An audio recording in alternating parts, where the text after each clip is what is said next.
आप क्या भक्ति करते हो? हैं? आप भक्ति क्या करते हो अपने घर में रहते हो जैसे? हम अपने घर में सब कुछ नहीं करते हैं, जैसे भगवान है, भगवान को सीताराम सीताराम ये कहिए अपने काम। सीताराम सीताराम जी ही करते रहते हो बस? हाँ। रामायण दोनों भाग लिया। तो सीताराम जो मंत्र है आपने कभी देखा किसी शास्त्र में लिखा हुआ है? कभी चेक किया है? गीता देना पड़ेगा जी, गीता। ये रामायण बता रही कि सीताराम बाबा हनुमान जी महाराज जब रहा राम राम राम राम मतलब, तो उनने अच्छे अच्छे काम कर रहा है सारे मतलब सारे हनुमान जी के बताया। बारे में बताया कि वो राम राम जाप करके अच्छे काम किए उन्होंने, हाँ इसलिए सीताराम का जाप करने से हमारा भी कोई भला ही होगा। हाँ परंतु भगवान ने ज्ञान गीता में और इन ग्रंथों में दे रखा है, वो तो आप भी मानते हो। हाँ। भगवान का ज्ञान लिखा हुआ है इसमें। गीता में। गीता में देखते हैं मंत्र बताए क्या है। गीता में सीताराम राधे श्याम इस तरह की कोई मंत्र नहीं है। देखो क्या मंत्र है। हाँ, इसको रख लो अब, इस पे लगा लियो ना, लगा है, लगा हुआ है ना।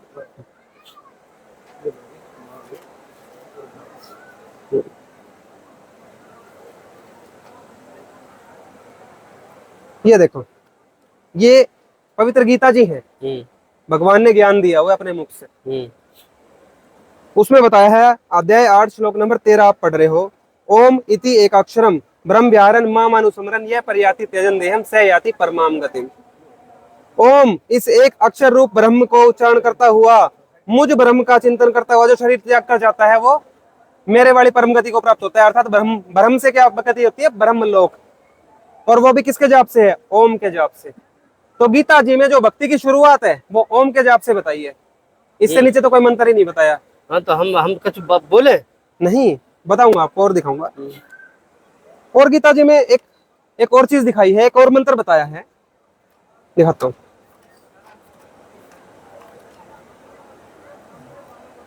देखो, ये जो ओम मंत्र था ये तो ब्रह्म का हो गया। पूर्ण ब्रह्म परमात्मा का मंत्र जो सबसे बड़ा भगवान है उसका मंत्र बताया है। ओम तत्सत इति निर्देश्य ब्रह्मणे त्रिविध स्मृत है ब्राह्मणा तेन वेदा च यज्ञ च विहिता पुरा। ओम तत्सत ऐसे यह 3 प्रकार का सच्चिदानंद घन ब्रह्म का नाम कहा है। उस पूर्ण परमात्मा का नाम जो जाप करने का है वो क्या है? सच्चिदानंद। ओम तत्सत। सच्चिदानंद घन ब्रह्म परमात्मा को संज्ञा दी है, एक संज्ञा दी है परमात्मा को, ये जो सबसे बड़े भगवान है उनको। उसी से सृष्टि के आदि काल में ब्राह्मण और वेदाती रचे गए थे। जो वेद का ज्ञान देने वाला तो सबसे बड़ा भगवान है, सब मानते हैं। वेद का ज्ञान जिसने दे दिया वो सबसे बड़ा भगवान ही है। उसको प्राप्त करने का मंत्र ओम तत्सत है। इसमें ओम तत्सत ये कोड है, गुप्त है, इनको खोल के तत्वदर्शी संत बताएंगे। ये भी गीता में बताया है। अभी ये क्या बोल रहे थे कि हमें पहले पूर्ण गुरु कैसे माने, हम ये है पूर्ण गुरु, पता चलेगा। देखो, उस ज्ञान को तू तत्वदर्शी ज्ञानियों के पास जाकर समझ, जो पूर्ण ज्ञान है, पूर्ण मोक्ष का मार्ग है। भली भांति दंडवत प्रणाम करने से और उनकी सेवा करने से और कपट छोड़कर सरलता पूर्वक प्रश्न करने से वो परमात्मा तत्व को भली भांति जानने वाले ज्ञानी महात्मा तुझे उस तत्व ज्ञान का उपदेश करेंगे। वो तत्वदर्शी संत के पास जाना पड़ेगा, आपको ढूंढना पड़ेगा, वो बताएगा असली मार्ग। अब तत्वदर्शी संत कौन होता है उसकी जानकारी आपको चाहिए पहले। देखो,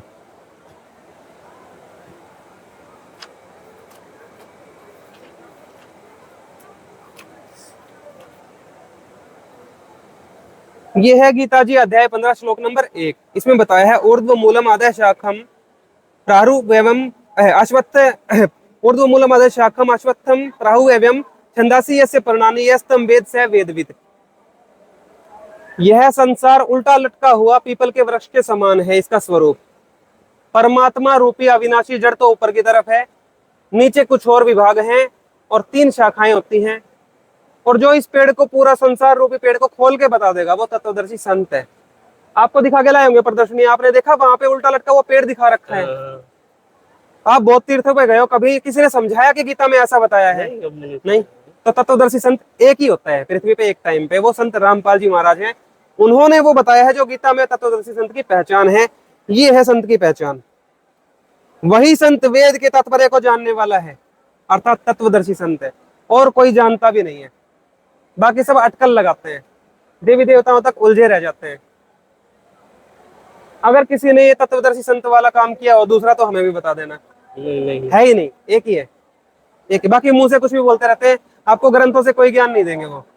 अपने मुंह से सुना सुनाया ज्ञान जो उन्होंने सुना है वो आपको सुना देंगे। ऐसे ही बहुत सारे संत होते हैं, पर वो नकली संत कहलाते हैं, फिर उनकी भक्ति से मोक्ष नहीं होगा। वो आपको फिर ऐसे मंत्र देंगे, सीता राम राधे श्याम या कुछ भी दे देंगे, और ये मंत्र हमारे गीता जी में, वेदों में कहीं नहीं दिए हुए।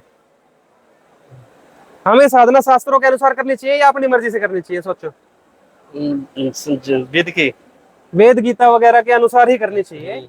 तो इसलिए सीताराम मंत्र का, आप जिसने भी आपको ये मंत्र दिया है उनसे पूछो कि कौन से वेद में या गीता में, कौन से मंत्र में इस मंत्र का हमें आदेश दिया है, एक बार दिखा दो पंडित जी। पूछो उनसे एक बार, आदर पूर्वक पूछ सकते हैं, इसमें तो कोई दिक्कत नहीं जी। हम भी शिक्षित हैं, एक बार हम देखना चाहते हैं ताकि हम पूरे मन से भक्ति करें, वरना पूरा मन नहीं लगता।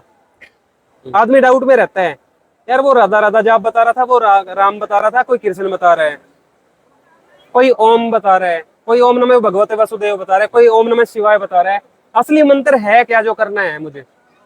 समय तो सबके पास कम ही है, मनुष्य जीवन में कलयुग में 100 साल की ज्यादा से ज्यादा आयु है, उसमें अगर गलत भक्ति मार्ग मिलेगा तो समय व्यर्थ हो जाएगा। इसलिए आपको पूछना पड़ेगा उनसे, कोई प्रमाण है क्या उनके पास? और संत रामपाल जी महाराज जो आपको मंत्र देंगे उनके सारे प्रमाण है। ज्ञान गंगा पुस्तक लेके जाना, खुद पढ़ना है एक बार, सारे प्रमाण है, सब मंत्रों के प्रमाण दिए जाएंगे, कहां से कैसे लिए गए। ये तत्वदर्शी संत की पहचान है। कोई दूसरा हो तो हमें भी बता देना आप, नहीं हम भी चेक कर लेंगे, कोई दिक्कत ही नहीं है इस चीज की। तो नहीं आपको दिखाते हैं। अच्छा, ये पूछना था, जैसे मान लो मैं श्री रामचंद्र जी की भक्ति करना चाहूं या सीता माता जी की करना चाहूं, और मैं मांस खाता हूं या शराब पीता हूं, तो क्या मैं सही भक्ति कर लूंगा? नहीं कर पाएंगे। नहीं, हफ्ते 10 दिन में कर लूं तो? नहीं करा ही नहीं पे होगे, तो राक्षस बना का भोजन है, तो राक्षस ही राक्षस कुल चले जाना ही है। ये भोजन राक्षस वाला है, मांस और शराब। ये तो बहुत लोग कर रहे हैं आज, और भक्ति भी करते हैं, तो कर रहे तो सफल नहीं होगी भक्ति, सफल थोड़ी हो रहे, नहीं होगी। मतलब वो आदमी भी सही नहीं है जो मांस खाए या शराब पिए। नहीं वो सही नहीं। आप ये मानते हो? हमारे गुरुजी भी यही कहते हैं कि वो तो आदमी भी सही नहीं है जो मांस खाए या शराब पिए। आदमी का भोजन ही नहीं है वो, आदमी का भोजन नहीं है। और देवताओं का भोजन हो जाए तो ये कैसा रहे? देवता का कौन? मांस और शराब नहीं तो गलत ही है देवता ने कोई। अगर ये देवता अगर कोई देवता इस भोजन को करे तो क्या वो देवता है? नहीं है। नहीं है। अब आपको राम और सीता जी के दिखाते हैं कुछ कथाएं रामायण से। देखो, वो एक्सटेंड ले।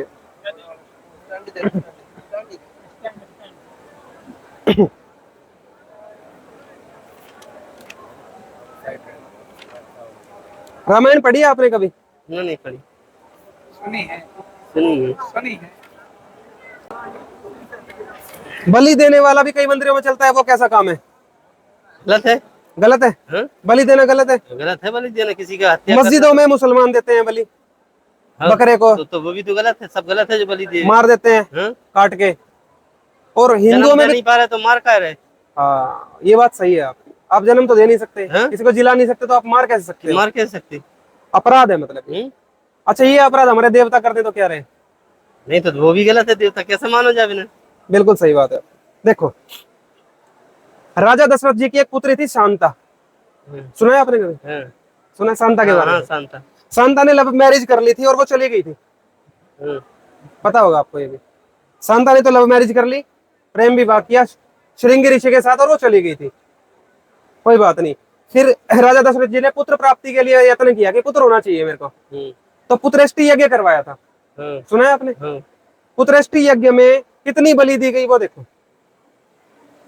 तब तो राम जी पैदा हुए, इतनी बलि हुई तब। देखो, राज सिंह महाराज, ये क्या है पहले आप ये देख लो। ये वाल्मीकि रामायण है, भाग 1 पढ़ रहे हो आप, 2 भाग में छपती है, और ये यहाँ से छपी हुई है, ये देखिए। खेमराज श्री कृष्णदास प्रकाशन, बंबई। हिंदी टीका साहित्य, संस्कृत और हिंदी दोनों है इसमें। बालकांड पढ़ रहे हो आप, और 14 नंबर सर्ग है, देखो। 2 नंबर पढ़ेंगे हम 19 से आगे। राज सिंह महाराज दशरथ जी के यज्ञ में, आप इसमें देखो भी खुद, आप पढ़ लेते हो ना हिंदी आराम से? नहीं पढ़ पाते, हिंदी नहीं पढ़ पाते, चश्मा लगता है। तुम तो सुना जाओ तो विवेक गलत, तुम तो हमारे देखा अभी। राज सिंह महाराज दशरथ जी के यज्ञ में कुशल ब्राह्मणों ने वेदी बनाई थी, और देवताओं की बलि के लिए अनेक प्रकार के सर्प, सांप, विहंग, पक्षी, तुरंग, घोड़े, लाए थे वो। और जलचर प्रभृति जंतु जहां तक इकट्ठे किए गए थे, सब यज्ञ कराने वाले उन्हें बलि देने के अर्थ उनको ले आए और बांध दिया। जल में से भी जो मछली कछुए जो भी मिला वो भी ले आए, घोड़े ले आए, पक्षी ले आए, सांप भी ले आए और उनको बांध लिया सबको बलि देने के लिए। खंभों से 300 पशु और महाराज का अश्वत्थन रतन बंधा था। 300 पशु और भी लाए, 300 पशु थे टोटल, 300 लाए थे, एक आधा नहीं। पटरानी कौशल्या जी ने उस अश्व की परिचर्या करके, प्रोक्षण आदि करके 3 खड़ग से 3 बार तलवार मार के प्रसन्नता पूर्वक उसका वध कर दिया, उसकी हत्या कर दी। क्या कौशल्या माता ने सही करा? किसकी? घोड़े की, घोड़े की? घोड़ा काट दिया यज्ञ के लिए, सही करा? नहीं काट दिया तो अपन को तो सामने गलत होगा, घोड़ा काटे नहीं चाहिए तो नहीं। बलि प्रथा। ज्यादा नहीं के सम्मत को नहीं तो उसको साईं आदमी लिख दे तो जाकर कि जो परमात्मा भी अच्छो गरीब आदमी पाते तो क्या पातो, बड़ो आदमी पैसा वाला पाते क्या नहीं पातो, तो संसार की रीति चल रही है ऐसी। सही कह रहे हो आप। परमात्मा की वाणी है इसमें कि कबीर निर्बल सबल को जानकर नाम धरा जगदीश, और जो कोई जामे मरे उसको धरू न शीश। जो जन्म लेते हैं और मरते हैं उनको परमात्मा नहीं ग्रहण किया जा सकता, वो मर गए, भगवान नहीं मरता, भगवान अजर अमर अविनाशी है, वो कबीर देव है। ये राम जी तो पैदा भी और मरे भी, सबको पता है। ये भगवान के रूप में आपने कैसे ग्रहण किया, सोचो। और देखो, और दिखाएंगे। अभी देवता है, ये देवता जन्म मरण में है, उनमें विकार भी होते हैं। अब इनका खाना पीना बहुत, अब देखना आगे क्या क्या होता है। तो कौशल्या देवी ने बलि दे दी और ये बाद में पैदा हो गए तीनों पुत्र दशरथ जी के घर। ये देखो बाल कांड में सर्ग नंबर आ गए आप 18 में, दोहा नंबर आप 31 देख रहे हो। तब लक्ष्मण जी धनुष धारण कर उनके साथ ये देखो इधर से, सॉरी 30 से आगे बढ़ रहे हो। तब रामचंद्र जी अश्व आरूढ़ हो घोड़े पे चढ़ के शिकार को जाते थे, और लक्ष्मण जी भी धनुष धारण कर उनके साथ जाते थे शिकार करने। शिकार करना मतलब क्या होता है? मारना। जीव हत्या, जीव हत्या का पाप है, जीव हत्या। ये देवताओं के काम है क्या? सोचो, ये अच्छे काम है क्या? देवताओं के तो हुए ये काम, देवता तो कर रहे हैं ये काम, पर ये काम अच्छे हैं क्या या बुरे हैं, वो आपने सोचना है। लेकिन वो तो जाना आना है, बिना मरने से मारो तो है ही उनको। सही करा? नहीं सही कैसे, गलत है वो तो। गलत है, यही पूछना था। अब देखो एक सलमान खान नाम का एक्टर है, सुना है आपने नाम उसका? उस पे केस लगा था एक बहुत बड़ा, वो था कि उसने एक काले हिरण को मार दिया था, ऐसा केस लगा उस पर। उसको सजा भी हुई और फिर बरी भी हो गया वो बहुत सारी कहानी हुई, लंबा केस चला, बहुत बड़ी बात हो गई थी। पर वैसे ही काले हिरण को रामायण में बताया है कि रामचंद्र जी और लक्ष्मण जी भी उनको मार रहे थे। देखो रामचंद्र जी एक चित्त से सेवा करने में चाहिए है। अयोध्या कांड पढ़ रहे हो, सर्ग नंबर 46 और श्लोक नंबर आप पढ़ रहे हो 21 से। रामचंद्र जी एक चित्त से सेवा करने में चित्त दिए, लक्ष्मण जी से बोले हे सौमित्रे, हम ऐणे हिरण का मांस लाकर देवता की पूजा करेंगे। हिरण का मांस लाकर देवता की पूजा करेंगे, बलि देते थे, वो चलता था। क्योंकि जो लोग बहुत दिन जीना चाहते हैं उनको गृह प्रवेश में ऐसे नहीं जाना चाहिए, पहले तो जल्दी से मर्ग वध करके लाओ, एक मर्ग को मार के लेके आओ। रामचंद्र जी आज्ञा दे रहे हैं लक्ष्मण जी को। लक्ष्मण जी भ्राता की आज्ञा से मर्ग ले आए। तब रामचंद्र जी ने फिर उनसे कहा कि इस मर्ग को मांस को रांधो, इस मर्ग के मांस को रांधो, पकाओ, मैं वास्तु पूजा करूंगा। तब प्रतापशाली लक्ष्मण जी ने यज्ञ काले मर्ग को वध करके मार के उसको मार डाला, पहले उस जलती हुई आग में छोड़ दिया। जब खूब पकाया और रुधिर का बहना उसमें बंद हुआ, तब तक पकाया जब तक उसका खून सारा जल नहीं गया। तब लक्ष्मण जी ने पुरुष श्रेष्ठ श्री रामचंद्र जी से कहा कि मैंने इस सर्व काम साधन करने वाले काले मर्ग को, ये काला हिरण था, इस काले हिरण को अंग प्रत्यंगों सहित पकाया है, अंग प्रत्यंग पूरे तरीके से पकाया है। इस समय देवताओं की प्रसन्नता के लिए यज्ञ करिए, कीजिए आप। अंतर उन्होंने वैश्व देव के लिए, विष्णु जी के लिए और रुद्र जी के लिए बलिदान दिया, बलि प्रदान कर दी। फिर आगे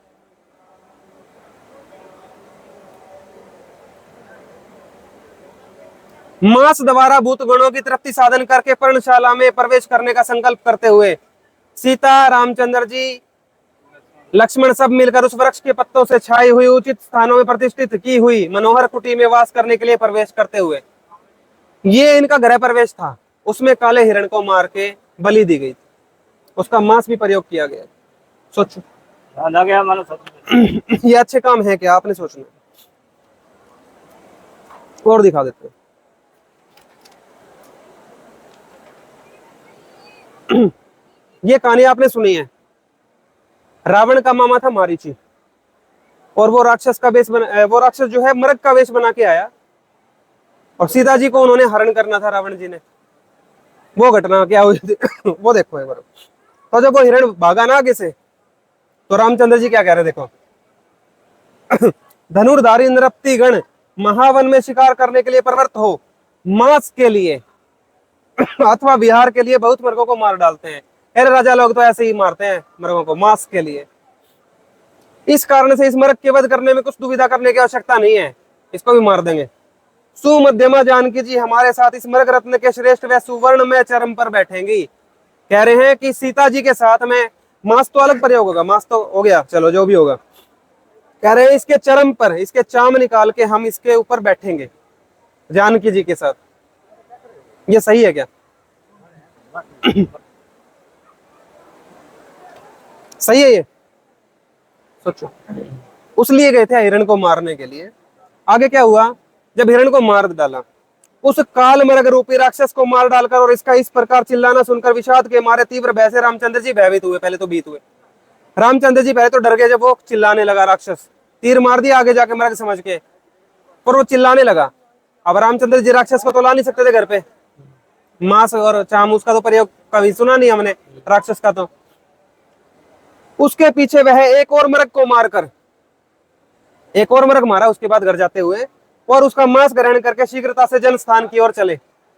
एक और मृग मार के लाए थे। फिर क्यों लाए थे आप सोच लो। कई लोग ये कहते हैं राक्षस मारा था, राक्षस तो मर गया ठीक है, एक और मृग क्यों मारना पड़ा? एक और मृग क्यों मारना पड़ा? घर लेके जाना था कोई सामान, वो लिखा हुआ है मांस लेके गए फिर घर। वो तो आदि निकल पड़ा, अब उसको मांस तो बनेगा नहीं, इसलिए दूसरा मारना पड़ा। दूसरा मारना पड़ा। राक्षस वो तो राक्षस निकला जिसके पीछे गए थे, सुनहरा था वो मृग, लिखा है ना इसमें सुवर्ण में था, वो सुनहरा था, तो वो तो राक्षस निकला। पर घर जाते वक्त एक और मार के मांस लेके गए हैं, ये इसमें लिखा हुआ। ये अरण्य कांड का सर्ग नंबर आप पढ़ रहे हो 47। इसमें देखो 21 श्लोक के अंदर से, हे द्विज। अच्छा क्या हुआ, पीछे से रावण चला गया ब्राह्मण का द्विज का रूप बना के सीता जी के पास, क्योंकि उसको हरण करना था। तो सीता जी ने उसको ब्राह्मण जाना, उसको सत्कार करते हुए सीता जी के वचन क्या थे देखिए। हे द्विज श्रेष्ठ, एक मुहूर्त भर विश्राम करो, अभी हमारे स्वामी अर्थात राम जी बहुत सारे वन फूल, मूल और रुरु मतलब हिरण, वराह माने जंगली सुअर, और गोधा माने गोह। गोह एक वो होता है छिपकली जैसा इतना बड़ा गोह होता है, गो बोलते हैं सब जगह। गोदा वध करके बहुत मांस द्रव्य ले यहाँ आते होंगे, जब वे आएंगे तब आपका अच्छा सत्कार होगा। क्या लेके आएंगे राम जी? सीता जी क्या वेट कर रही थी घर पे? सॉरी फॉर थोड़ा उसमें कर लो तो ये पूरा खबर हो सीता जी कह रही हैं, सीता जी कह रही हैं कि राम जी आएंगे अभी, और हिरण, सुअर और गोह मार के लेके आएंगे, बहुत सारा मांस लेके आएंगे, आपका सत्कार करेंगे। आप थोड़ी देर बैठो, इससे आप विराजिए, आपका सत्कार करेंगे अच्छे से, आप बैठो थोड़ी देर।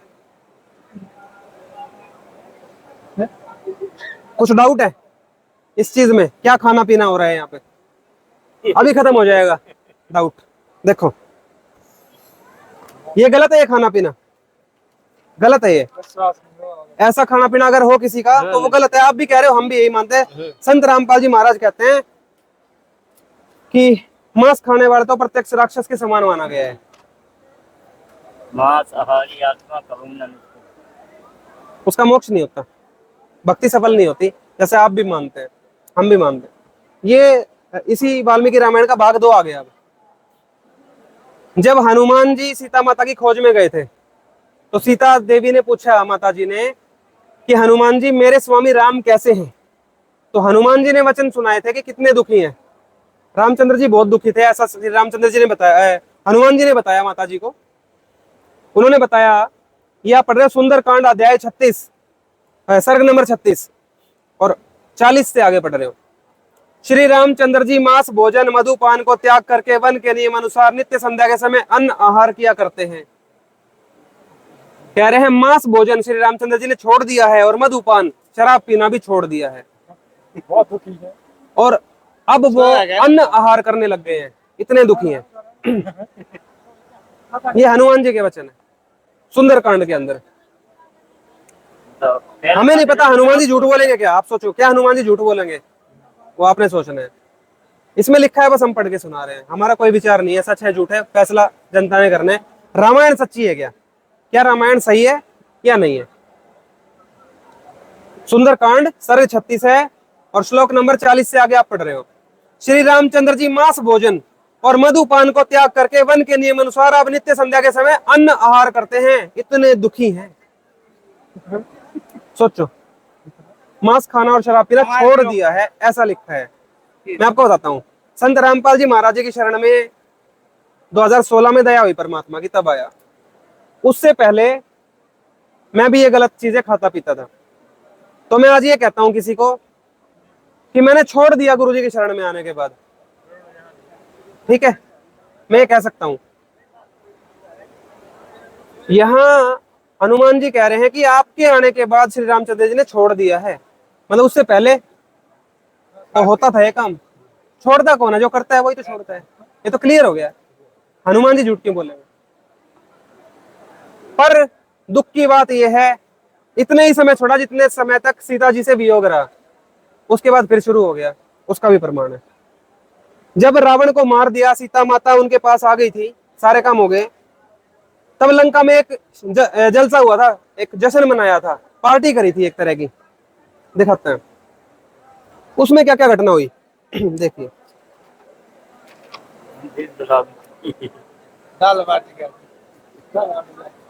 भागवत पुराण भाग 2 दे देना एक बारी, भागवत महापुराण भाग 2 कृष्ण जी वाला जो होता है। ये देखो जी, उत्तरकांड में आ गए, सर्ग नंबर 42 है और दोहा नंबर हम 18 से आगे पढ़ रहे हैं, है ना, 17 से आगे पढ़ रहे हैं हम, 18 से आगे बल्कि। श्री रामचंद्र जी बैठे, हाँ, सीता जी को बाएं हाथ से ग्रहण कर पवित्र व मेरे मधु का कुछ श्री रामचंद्र जी ने पिलाया, जैसे शची को इंद्र जी पिलाते हैं, इंद्र अपनी पत्नी को पिलाते हैं जैसे शराब, वैसे ही रामचंद्र जी ने पिलाया। कौन सा शराब पिलाया, मेरे एकम मधु। ये मेरे एकम मधु कौन सा शराब है, क्वालिटी है, ये दिखाएंगे। अलग अलग टाइप की शराब होती है, उसमें एक मेरे एकम मधु है, बहुत खतरनाक है, दिखाते हैं। ये शराब बहुत खतरनाक बताई है, दिखाते हैं आपको अभी। ये देखो, ये है जी भागवत महापुराण। इसको सभी कथावाचक आज पाठ करते हैं और सब लोग इसको मानते हैं। गीता प्रेस से छपी हुई है ये भी, है ना। एक मिनट के लिए इसको हटा लेते हैं, ये रख लेते हैं। देखो, इसके अध्याय नंबर 30 है, पेज नंबर 898 है, द्वितीय भाग है ये, और श्लोक नंबर 22 देख रहे हो आप। यादवों का युद्ध हुआ था और वो लड़के मर गए थे सभी। हाँ, कर ले। उस समय क्या घटना हुई थी, क्यों हुआ, लिखा है, वे उस मैरेक नामक मदिरा का पान करने लगे। मैरेक मधु क्या थी, ये मैरेक मधु क्या है, मदिरा है। मदिरा तो कोई डाउट नहीं, शराब ही है। उस मैरेकम नामक मदिरा का पान करने लगे, जिसके नशे से बुद्धि भ्रष्ट हो जाती है, बहुत खतरनाक है। वह पीने में तो अवश्य मीठी लगती है, परंतु परिणाम में सर्वनाश करने वाली है। वो शराब ऐसी है, बहुत खतरनाक शराब है। वो शराब पिलाई सीता माँ। पीने में तो अच्छी लगती, पीने में मीठी लगती है पर सर्वनाश और बुद्धि भ्रष्ट करती है, ऐसी शराब है ये। और यादव कुल भी नष्ट हुआ था ये पीने के बाद, युद्ध हुआ था बहुत भयंकर। अब फिर आते हैं रामायण पे। वहीं पे श्री रामचंद्र जी ने बैठे सीता जी को बाएं हाथ से ग्रहण कर पवित्र व मेरे मधु खतरनाक शराब पिलाया। जैसे शची को इंद्र जी पिलाते हैं। भांति भांति के मांस और भांति भांति के फल श्री रामचंद्र जी के लिए सेवक लोग बहुत शीघ्र लेके आए वहां पे। देख लिया खाना पीना। अलग अलग प्रकार की। सीता माता जी को पिलाया, बहुत दुख हुआ ये पढ़ के, सच बता रहा हूं, बहुत दुख हुआ। क्या करें, पढ़ना पड़ रहा है। देवताओं के ऐसे लक्षण रहे पर हमें पता नहीं चल पाया आज तक। संत रामपाल जी महाराज जी ने कृपा करी। ऐसे न्यूज पे मैंने वीडियो देखी थी एक, तब पता चला कि ऐसे हुआ था। तब मैंने चेक किया तो सच निकला। ये देखो, फिर श्री रामचंद्र जी के सामने नाच होने लगा, डांस होने लगा, और अप्सराओं ने और किन्नरियों ने, हिजड़ियों ने मिलके किया ये। और वो स्त्रियों ने मद्यपान कर, दारू पी के नाची थी वो। और धर्मात्मा श्री रामचंद्र जी ने सुंदर गहने पहने इन स्त्रियों का संतुष्ट किया, इनाम वगैरह भी दिया होगा इनको। डांस कर रही थी, राजा तो देते हैं इनाम। पर ये खाना पीना देख लो, ये भी शराब पी के नाच रही थी। और वहां पे लिखा है कि श्री रामचंद्र जी ने सीता माता को शराब पिला दी, जो बंद कर दिया था। हनुमान जी कह रहे थे श्री रामचंद्र जी ने बंद कर दिया मांस खाना और शराब पीना, ये फिर स्टार्ट हो गया। हो गया। अब आपने देखना है क्या सही है और क्या गलत है। दो तरह के विचार हैं समाज में। एक वो है जो अन्य धर्मगुरु समाज में अपने मुंह से बोल के बताते हैं, जो समाज में ऑलरेडी फैले हुए हैं, क्योंकि वो धर्मगुरु बहुत सारे हैं और वो सारे नकली हैं, क्योंकि वो ग्रंथों को नहीं पढ़ते। दूसरे विचार है संत रामपाल जी महाराज जी के, वो ग्रंथों को पढ़ के बताते हैं। अब ग्रंथ सही है या उनके मन के विचार सही हैं, आपने फैसला करना है। नहीं, ग्रंथ सही है। ग्रंथ सही है। ग्रंथ है, लिखी पढ़ी हुई जो प्रमाणित चीज जो आई है, भगवान ने लिखवाई है।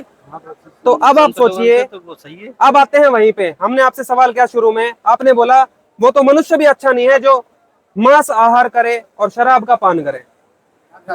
और देवी देवताओं के लक्षणों में ये चीज पाई गई है, जिनका आप जाप करते हैं, क्या मोक्ष हो जाएगा आपका?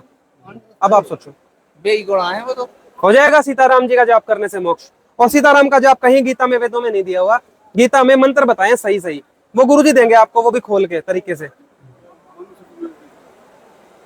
आपने विचार करना है अपने जीवन का क्या करना है। शास्त्रों के अनुसार सही भक्ति करनी है या लोगों की सुनी सुनाई जो अन्य नकली धर्मगुरु फैलाते हैं उसके आधार पे सीताराम ही करना है। मर्जी आपकी है, क्या करना चाहेंगे पूछो इनसे, आप क्या करना चाहोगे? जो सत्य मार्ग पर, जो सत्य है वही सत्य की मार्ग। क्या है सत्य? वो लोग सुना रहे हैं वो या ग्रंथ? नहीं, जो सुना रहा है गीता को ज्ञान, वो सही है, वो सही है। तो संत रामपाल जी महाराज जी के अलावा शास्त्रों के अनुसार कोई भक्ति और ज्ञान आज पृथ्वी पे नहीं दे रहा। फिर तो आपको संत रामपाल जी महाराज जी से नाम दीक्षा लेके भक्ति तुरंत शुरू कर देनी चाहिए, क्योंकि परमात्मा कहते हैं कबीर मानुष जन्म दुर्लभ है, ये मिले ना बारंबार, जो तरुवर से पत्ता टूट गिरे वो बहुर न लगता डर। पता नहीं कब मनुष्य जीवन हाथ में आएगा, मोक्ष का मार्ग निकल जाएगा आपके हाथ से। मोक्ष का मौका है, अमर पद में जाने का, सतलोक प्राप्त करने का, भगवान के घर जाने का मौका है। अन्य 84 लाख जो 84 लाख प्रकार के प्राणी हैं वो प्राप्त नहीं कर सकते, सिर्फ मनुष्य परमात्मा प्राप्ति कर सकता है। फैसला आपने करना है क्या करना है, ठीक है जी। सच से बंदी छोड़ सतगुरु रामपाल जी भगवान की जय हो।